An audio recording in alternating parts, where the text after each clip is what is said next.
Hello, Recovering Perfectionist. I'm Claire Riley, and you're listening to episode number 80 of the Recovering Perfectionist Podcast. You can get the show notes and any links over at claireriley.co/pod/80. And on today's episode, I'm just going to talk through the 3 different ways that you can plan and create content in your business, depending on what stage you're at and what feels right for you at the moment. This is the Recovering Perfectionist Podcast, and I'm your host, Claire Riley.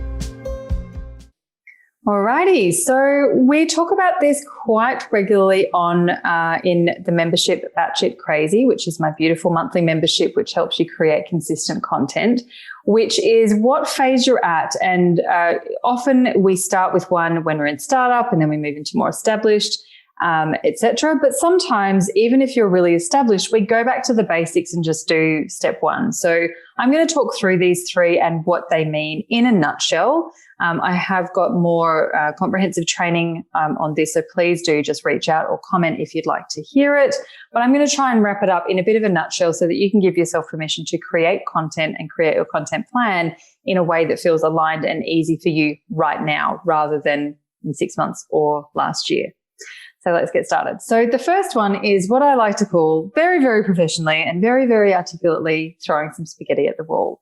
So as I mentioned, this is an ideal place to start when you are quite new to business. You might be new to creating blogs. You might be new to whatever message it is that you're doing.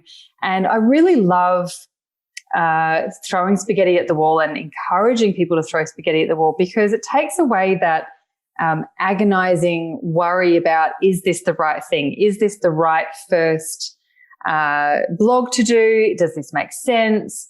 All of that sort of thing. So what I mean by throwing spaghetti at the wall is you know roughly what your business is. You know what you want people to talk about.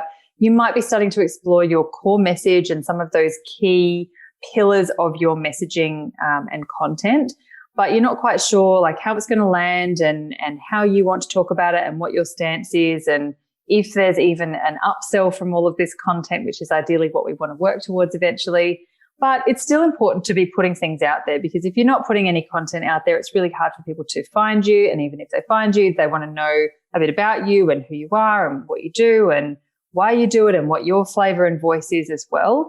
So it's really hard for people to do that if there's no content for them to kind of sink their teeth into. So when I talk about throwing some spaghetti at the wall, what I mean is just testing the waters. Have a bit of a play with your messaging, have a bit of a play with what angle you're going to take with certain things. And this could be some things as simple as defining some of the key areas that you work in or key things that you work in. It could be some definitions.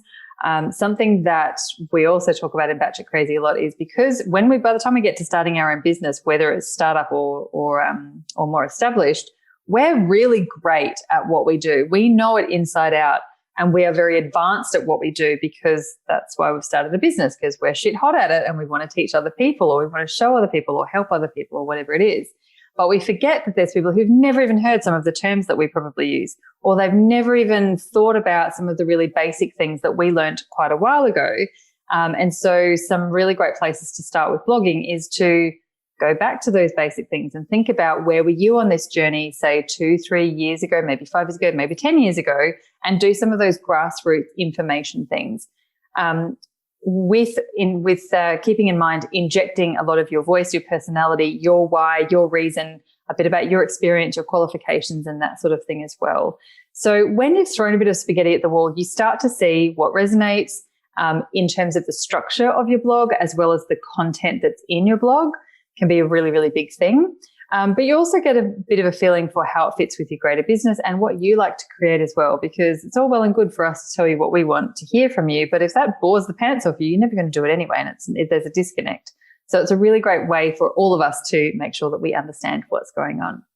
The second way that we then start to get really clever about our content is a bit more campaign specific. So as we go along, you'll probably find that you'll have a couple of key services or products, and each of those might have 1 or 2 freebies. So you have your broadcast level content, which would be blogs, podcasts, things that anyone can get their hands on and you don't necessarily know who they are.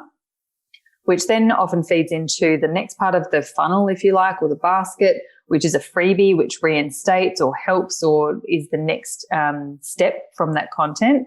And then that job of that thing is to then introduce the audience into the paid product, right?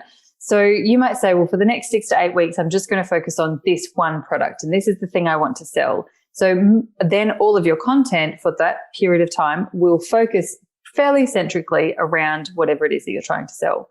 So for example, my two main things in my business is organization and systems, which I pretty much just do in VIP sessions and at retreats. And the other thing is content, which all roads lead to Batshit Crazy.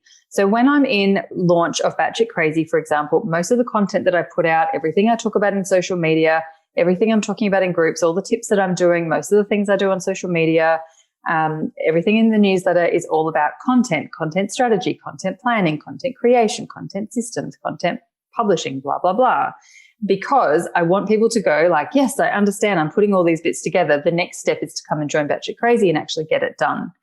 Versus when I'm maybe doing VIP, I might focus on one area of business organization, and that's all I talk about for 8 weeks, and so on and so forth. So that's the second part. The second sort of stage is that you also have this campaign-centric content.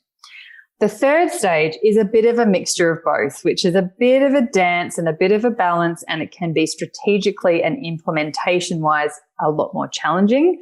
And it's definitely easier if you've got some people on your team and a bit more structure about how this is going to work. Because the campaign-centric content is very important when you're in part of that launch, but there'll be other people around who aren't so interested in that part of your business, but they love the other 50% or the other whatever, and you don't want them to get bored and go elsewhere either. So there's some really beautiful ways that you can still have your campaign-centric content over here, which is leading to whatever it is that you're focused on at the moment, but also a bit of a sprinkling of the other things so that the rest of your audience also has something to sink their teeth into. So I'd love to know, you can pop into the comments where you see yourself, whether you're throwing spaghetti or you're campaign-centric or you're ready to start mashing the two together. It's a really interesting thing just to give yourself permission to know which one. And as I said, even if you've been in business for a long time and you've traditionally done the campaign-centric, but something's changing, or you just feel like throwing a bit of spaghetti because you can't be bothered talking about that thing anymore, that's totally cool.